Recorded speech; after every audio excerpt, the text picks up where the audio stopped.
My wife and I were very young, early 20s, when we had began to realize that there wasn't any hope for our marriage or for me to quit the drinking and the drug use that I was so heavily involved in.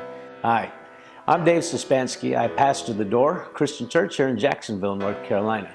And my wife and I moved here 24 years ago, last February, and with our family, 3 sons, and came from Southern California. We'd been pastoring there for a while.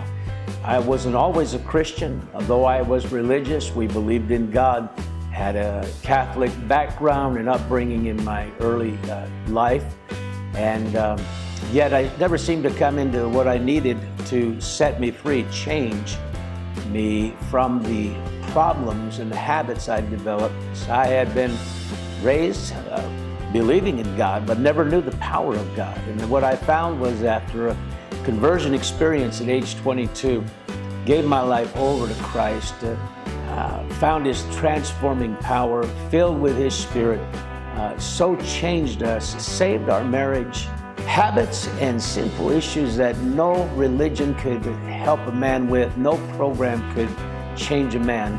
The conditions, the issues, the situations we lived in, and habits we had, nothing was an answer for us till we turned our lives over to Christ. And what a radical change being born again, being converted, surrendering a heart to Christ can bring. So out of that, God put in our hearts the vision, the purpose of His church, the vision for ministry, the calling to ministry, and we begin to invest our lives in that, yield our lives to that.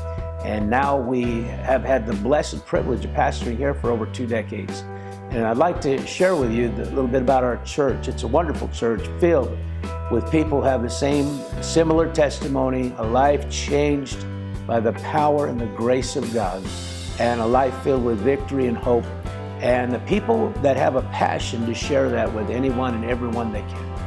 And so we want to invite you to come to a church that's alive, a church that believes the Word, a church where the Holy Spirit and God's power is very present and operates within our midst. So we want to invite you to that, to come see what we have to offer, come enjoy yourself in the congregation, meet some decent, wonderful people, sinners saved by the grace of God, men and women who love the Lord, love each other, and love mankind. Come, visit us, and experience Christ with us.